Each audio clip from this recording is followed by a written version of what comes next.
और अब खबरों में आगे बढ़ेंगे, बात करेंगे जबलपुर में बमबाजी की। जी हां, जबलपुर से बड़ी जानकारी सामने आई है। बदमाशों ने एक बार फिर मचाया उत्पात। घमापुर में टेंट हाउस पर चलाए देसी बम, तो बम के हमले में बाल बाल बचे 2 परिवार। बम का धमाका सीसीटीवी में कैद हुआ है। रविवार देर रात भी बदमाशों ने हमला किया था।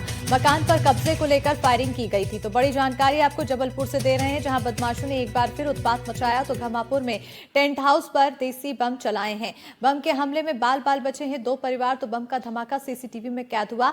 रविवार देर रात भी बदमाशों ने हमला किया था। मकान पर कब्जे को लेकर भी फायरिंग की गई थी। तस्वीरें देख सकते हैं आप, किस तरह से यहाँ पर खुलेआम बम धमाके किए जा रहे हैं। और इसको लेकर अब सवाल ये बन रहा है कि प्रशासन आखिर क्या कुछ कर रही है। हालांकि प्रशासन की तरफ से बार बार यही कहा जा रहा है कि इस पर कार्रवाई की जा रही है। हमारे सहयोगी संजीव चौधरी ज़्यादा जानकारी के साथ जुड़ चुके हैं, सीधा रुख करेंगे हमारे सहयोगी की ओर। संजीव जी, तस्वीरें देखने को मिल रही है, खुलेआम बमबाजी हो रही है, लोगों की जान को कहीं ना कहीं खतरा है, और ऐसे में प्रशासन आखिर कहाँ है?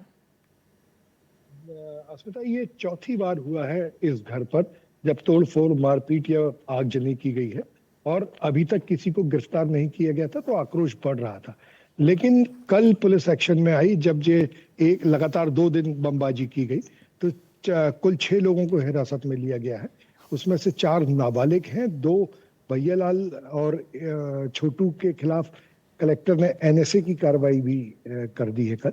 तो ये एक्शन हुआ है। अब इसके बाद ऐसा लगता है कि क्षमा कीजिए, ऐसा लगता है कि अब थोड़ा दहशत होगी अपराधियों में। जो आरोपी जो है वो इस तरीके से बुलंद हौसलों के साथ रोज घटनाएं कर रहे थे जैसे उनका पुलिस को किसी का कोई डर ही नहीं हो। और पुलिस भी लगातार यही कह रही थी कि हम कार्रवाई कर रहे हैं, कार्रवाई कर रहे हैं, लेकिन किसी तरीके की कोई कार्रवाई हो नहीं रही थी। पर जो ये कल एक्शन हुआ है, इसमें जो कार्रवाई की गई है, उससे पता चलता है कि अब पुलिस अपनी बदनामी के कारण लोगों के बीच में जो बात होने लगी थी कि पुलिस आखिर क्यों कार्रवाई नहीं कर रही है, पुलिस किस दबाव में है, क्या कोई राजनीतिक संरक्षण के कारण दबाव में है, या पुलिस बचाना चाह रही है किसी को।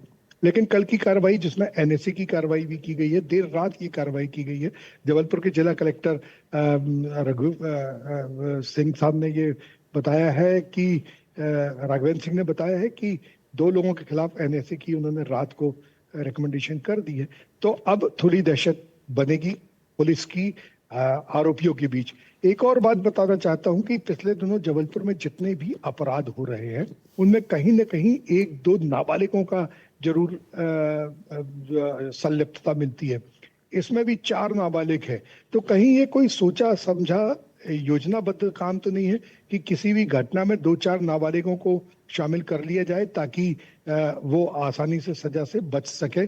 उनके नाम भी उजागर नहीं होते हैं। छोटी मोटी अगर उनको गिरफ्तारियां की जाती हैं तो केंद्र में रखा जाता है, जुवेनाइल कोर्ट में उनकी बात सुनी जाती है, और उसके बाद उन्हें ज्यादा सजा नहीं होती, वो छूट जाते हैं।